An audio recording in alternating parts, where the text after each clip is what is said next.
Pessoal, vamos iniciar aí a nossa aula de hoje. É dia 3 de setembro de 2020. Hoje tinha aula de português, de matemática e do interdisciplinar. Então, vamos começar com a aula de português sobre diminutivo, lá no nosso livro didático, páginas 116 e 117. Então, vamos lá. Leia este texto. E não esqueça que o gato é um animal caçador por natureza. Por isso, encontre alguns passatempos que o agradem para que se mantenha entretido enquanto está acordado. Em qualquer loja de animais há uma variedade de pequenos brinquedos que vão distrair seu pequeno felino e, melhor, que não pesarão no seu bolso. Sublinhe no texto o adjetivo que se relaciona ao substantivo animal. Então, aqui está a palavra animal, o adjetivo é caçador, tá? Adjetivos são características. O gato é um animal caçador. Agora, circule dois adjetivos que indicam tamanho. Pequenos, tá? Uma variedade de pequenos brinquedos para o pequeno felino. Então, o tamanho dele é pequeno, né?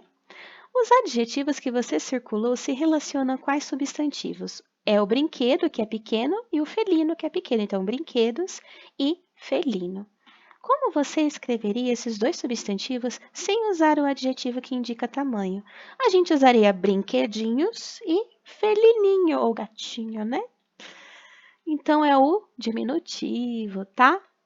A gente substitui o adjetivo pequeno por terminação em inho, tá? Bicho pequeno, bichinho. Ó, e o diminutivo, ele pode ser usado para indicar carinho ou desprezo, tá? Carinho, mãezinha, presentinho, fofinho, para demonstrar desprezo. Ah, esse timinho feio. Nossa, que casinha zoada, tá? Então aí dá para usar para desprezo também o diminutivo.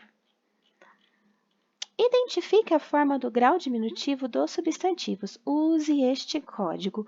1 quando for substantivo com terminação e 2 quando for substantivo com adjetivo. Então, vamos lá. Boca minúscula. A gente tem aí boca minúscula, o diminutivo, usando um substantivo e um adjetivo. Lugar pequeno. Substantivo e adjetivo, eu coloco 2 e 2. Boca enorme, isso daqui é diminutivo? Não, então eu não ponho nada aqui, tá?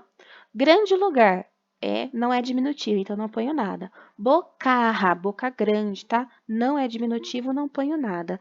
Lugarejo, lugar pequeno. Então eu coloco o número 1, que é um substantivo mais uma terminação. Lugar mais ejo, lugarejo. Boquinha, número 1, substantivo mais terminação. Lugar imenso.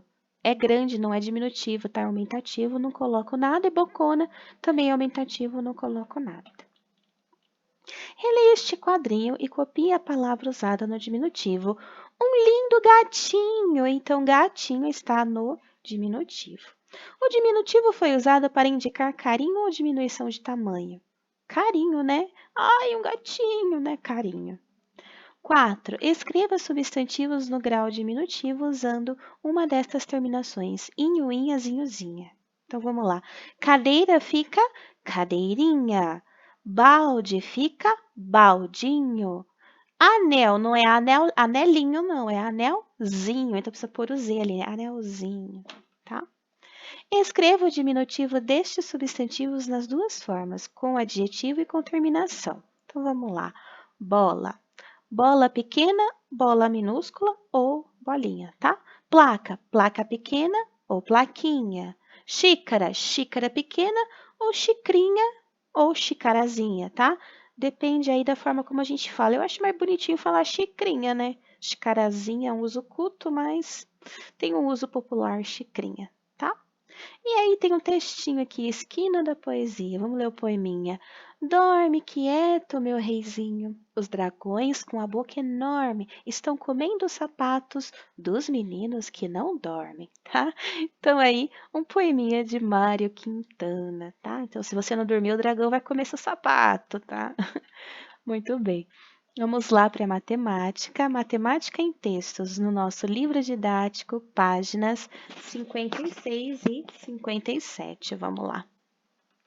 A nota fiscal. Quando a gente compra alguma coisa, o supermercado ou a loja, eles emitem a nota fiscal. Então, a gente tem aqui uma nota fiscal para responder as perguntas, tá? A nota fiscal, ela garante, ela é uma comprovação de que você comprou naquele lugar. Você pode usar a nota fiscal para devolver um produto com defeito, tá? Para comprovar que é seu, que foi você que comprou, tá bom? Qual é o nome e o endereço da loja de materiais para a construção na qual a compra de Pedro foi realizada? O nome está aqui em cima, vou aproximar mais, ó. Tinguá Materiais de Construção. E onde fica, né? Avenida Santa Mônica, 1143, em Jaciaba, tá? Quantos produtos diferentes foram comprados? Quantos reais Pedro gastou? Então, a gente contava, né? 1, 2, 3, 4, 5, 6, 7, 8. 8 produtos. E ele gastou R$ 1.139. Está aqui no final, ó. Total da nota, 1.139. Se Pedro tivesse pagado a compra com 12 cédulas de R$ 100, quantos reais ele teria recebido de troco? Então, aí a gente tem que fazer uma continha, né? A compra ficou R$ 1.139. Se ele tivesse pago a compra com 12 cédulas de R$ 100, daria 1.200, tá? 1.200 notas aí de R$ 1.200 com as notas de 100, tá? Então, a conta que você tem que fazer para saber quanto ele receberia de troco é uma continha de menos, tá? Aí, para a gente poder calcular. Então, vamos lá. 0 não dá para tirar 9, eu vou emprestar da casinha do lado, que também é 0, então tenho que ir lá para a casinha do 2. Então, corto 2 aqui, fica 1 no lugar, deixa eu pegar o lápis aqui, fica 1 no lugar, tá? E esse 1 que eu tirei aí, ele vai aqui para o lado, fica 10, o 0 fica 10, né? A gente corta esse 10 para poder emprestar, da casa das dezenas, né? Para poder emprestar lá para a casa das unidades, tá? Então, ali na casa das unidades ficou 10, a gente prestou uma dezena, e a gente, como a gente tirou, né? Ficou, ai, que difícil desenhar um 9, pronto. Ficou um 9 aqui. Então, vamos fazer agora a subtração, ó. 10 tira 9 dá 1. 9 tira 3 dá 6. 1 tira 1, 0. E 1 tira 1, 0. Então, ficou de troco para ele R$ 61, tá? Ficaria, né? Porque se é uma suposição, se ele tivesse pagado com R$ 1.200. Vânia fez compras nessa mesma loja de material para construção 2 dias depois de Pedro. Olha a nota fiscal dela que a gente tem que completar, né? Vamos lá. Complete a nota fiscal e descubra quanto ela gastou. Então, vamos ver. Se a gente observar as notas de Pedro, ó, tem os preços aqui, tá? Então, ela comprou torneira para lavatório. Ele comprou a mesma torneira para lavatório aqui, ó. Deixa eu usar o vermelhinho. Então, a gente sabe que a torneira para lavatório custa R$ 80. Ela comprou uma, então a gente completa aqui com 80, tá? Cubo de apoio. Vamos ver qual é o preço do cuba de apoio. Cuba de apoio. R$ 145. Então, a gente põe aqui, ó, R$ 145. Bacia com caixa acoplada. Aqui, ó, R$ 180. Então, a gente põe aqui 180. E aí, é só somar. 80 mais 145 mais 180 dá R$ 405. Quantos reais Pedro gastou a mais que Vânia? Então, tem que fazer a continha, né? O Pedro gastou R$ 1.139 e a Vânia gastou 405. Então, é só você fazer uma continha de menos para calcular a diferença entre os valores que Pedro e Vânia gastaram. 9 tira 5, 4. 3 tira 0, 3. 4, 1 não dá para tirar 4, então você vai pegar aqui, né, a da casinha do lado, vai emprestar, vai ficar aqui no lugar do 1, vai ficar 0, né, na casa do milhar, e você emprestou 1 aqui para a casa das centenas, em vez de 1 vai ficar 11. Então, 4 para 11, 4. 5, 6, 7, 8, 9, 10, 11, dá 7. Então, aqui deu 734, e 0 tira 0, 0, né? Então, a diferença é de R$ 734, tá? Aqui tem uma atividade, tal. Reúne-se com o colega e mostrem como Pedro poderia pagar a compra dele usando o menor número possível de cédulas sem receber troco. Registre com um desenho. Então, vocês podiam desenhar no caderno os dinheirinhos que ele poderia usar para pagar aí R$ 1.139 sem precisar de troco, tá? Para dar 1.000, precisa de 10 notas de 100, né? Para dar 1.000. Uma nota de 100, lá, a gente pode até pensar assim, ó, uma nota de 100, né? Uma nota de 100, para dar os R$ 100, né? Do 1.139, tá? Ele podia pagar com 3 notas de 10, para dar aí os R$ 30, né? E, por último, para dar os R$ 9, uma nota de 5 e 2 notas de R$ 2 daria aí os R$ 9, tá? Então, desenhar esse dinheirinho aí, as moedinhas ou formas diferentes de fazer para ele pagar o valor certinho sem receber troco, tá bom? Então, a atividade de matemática era até aí na página 57. E vamos então para a atividade no interdisciplinar, páginas 68 e 69, né? Aqui, o modo de vida ribeirinho, ó. As pessoas que vivem em comunidades localizadas próximas às margens dos rios são conhecidas como ribeirinhas. Uma das atividades desenvolvidas pelos ribeirinhos é a pesca. Essa atividade é fonte de alimentação e de renda obtida por meio da venda dos produtos da pesca. Para essas comunidades, os rios servem como via de transporte e de lazer. Nos rios, os ribeirinhos utilizam barcos e outros tipos de embarcações para o deslocamento de pessoas e de mercadorias. O que é uma comunidade ribeirinha, tá? A gente acabou de ver no texto que são pessoas que vivem perto dos rios, tá? Próximas margens do rio. Qual é a importância do rio para a vida das comunidades ribeirinhas? Eles usam o rio como meio de transporte, como diversão e como fonte de alimentação e renda. Eles pescam, podem vender esses peixes e se alimentar deles também. Marque as principais características das comunidades ribeirinhas. Moram próximas ao mar? Não, ribeirinho é referente a rio. Eles não moram perto do mar, eles moram perto do rio. Utilizam o rio para lazer e diversão? Sim, eles nadam, tá? No rio. A pesca é uma das principais atividades desenvolvidas? Sim. Tem uma culinária que inclui animais extraídos do mar? Não, porque eles não moram perto do mar, é no rio. O rio é água doce, o mar é água salgada. O animalzinho que vive no rio não sobrevive em água salgada do mar, tá? O peixe do rio é totalmente diferente do peixe do mar, tá bom? Utilizam barcos para transportes? Sim.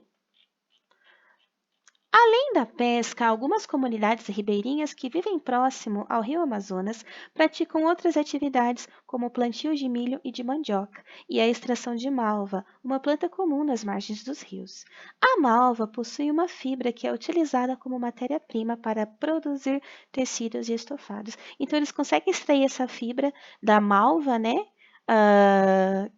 Uma planta, para fazer roupa, olha só, e estofado. Leia o texto sobre a comunidade ribeirinha que vive na Amazônia. Os ribeirinhos e o conhecimento da natureza. A relação diferenciada com a natureza faz dos ribeirinhos grandes detentores de conhecimento sobre aspectos da fauna e da flora da floresta, o uso de plantas medicinais, o ritmo e o caminho das águas, os sons da mata, as épocas da terra. Esse convívio alimenta a cultura e os saberes transmitidos de pai para filho. Quais conhecimentos dos ribeirinhos sobre a natureza são mencionados no texto? Então, é para passar uma linha embaixo, ó. Aspectos da fauna e da flora da floresta, o uso de plantas medicinais, o ritmo e o caminho das águas, o som das matas e as épocas da terra. São esses conhecimentos que os ribeirinhos têm, tá? Como os conhecimentos dos ribeirinhos são transmitidos de geração para geração, pai para filho, né? Eles falam pai, mas a mãe também passa, viu? Então, dos pais, né, para os filhos, tá bom? É transmitido assim de geração em geração, tá? Então, as atividades do nosso currículo regular iam até aí, na parte interdisciplinar, e agora eu vou fazer a correção da atividade do nosso currículo adaptado, tá? O pessoal do currículo adaptado tinha atividade interdisciplinar igualzinha aí, tá bom? A parte de português também do diminutivo, a aula era a mesma, só de matemática que a gente mudou aí para uma atividade de revisão. Então, vamos trabalhar um pouquinho a subtração, as continhas de menos. Vamos lá. Veja o modelo e continue, tá? 9 tira 4, desenhou 9 florzinhas, cortou 4, sobrou quantas? 1, 2, 3, 4, 5 florzinhas. Como é muito difícil para eu desenhar florzinhas aqui, na minha folhinha no computador, eu vou usar bolinhas, tá bom, gente? Bolinhas vermelhas, pronto. E aí, acho que vocês podem desenhar bolinha, o que a criança conseguir desenhar também, desde que seja um desenho, tá? Para ela concretizar aí a subtração através do desenho, tá? 8 menos 13, então vamos desenhar 8 bolinhas. 1, 2, ai, tá muito perto, né? 1, 2, ai, ficou perto aí, né? 1, 2, 3, 4, 5, 6, 7, 8. Nossa, que torta! 1, 2, 3, 4, 5, 6, 7, 8. Agora ficou melhor, né? E aí eu vou riscar. Quantas bolinhas eu vou tirar? 3. Então, 1, 2, 3. Quantas bolinhas sobrou aí sem risco? 1, 2, 3, 4, 5 bolinhas. Então, eu ponho aqui no resultado número 5. Agora aqui, a B, 7. 7 bolinhas. 1, 2, 3, 4, 5, 6, 7. Quantas eu tenho que riscar? 2. 1, 2. Quantas sobraram sem riscar? 1, 2, 3, 4, 5. Tá dando tudo 5. Então, 5. Vamos lá. 6 tira 5. 1, 2, 3, 4, 5, 6. Eu tenho que riscar 5, ó. 1, 2, 3, 4, 5. Quantas bolinhas sobrou sem riscar? 1. Então, vou colocar no resultado aqui 1. E 5 tira 1. Vamos desenhar 5 bolinhas. 1, 2, 3, 4, 5. Quantas eu tenho que riscar? Uma só, né? Que tem que tirar uma. Quantas sobraram sem riscar, sem tirar? 1, 2, 3, 4 bolinhas. Aí ficou o resultado, então, das continhas com desenho. Agora aqui, observe e responda. A gente tem o Renê com os carrinhos dele, o Tiago com as bolinhas e a Bianca com as bonecas, tá? Então, vamos lá. Quantas bolas Tiago tem? É só contar. 1, 2, 3, 4, 5, 6, 7 bolas. O número 7. Bianca precisa ganhar quantas bonecas para ficar com a mesma quantidade de Tiago? Então, ela tem 3. De 3, né? De 7 para 3, quanto que dá? Né? É só contar nos dedinhos. Põe o 7 nos dedinhos, tá? Tira 3, dá 4, tá? Então, aqui, 4. Essa continha que a criança tinha que fazer. Ela pode usar os dedinhos, tá? Para fazer. Renê tem quantos carrinhos? 1, 2, 3, 4, 5 carrinhos. Quantos carrinhos faltam para Renê ficar com a mesma quantidade de Tiago? Mesma coisa, põe as 7 bolas do Tiago e tira os carrinhos do Renê para saber quanto falta para chegar. Põe 7 lá nos dedinhos, tira 5, sobra 2. Então, com 2 carrinhos, ele fica com a mesma quantidade de bolas do Tiago, tá bom? Então, essas foram as atividades de hoje, tanto do nosso currículo regular quanto do nosso currículo adaptado. Qualquer dúvida, então, é só mandar para mim. Um beijo. Tchau!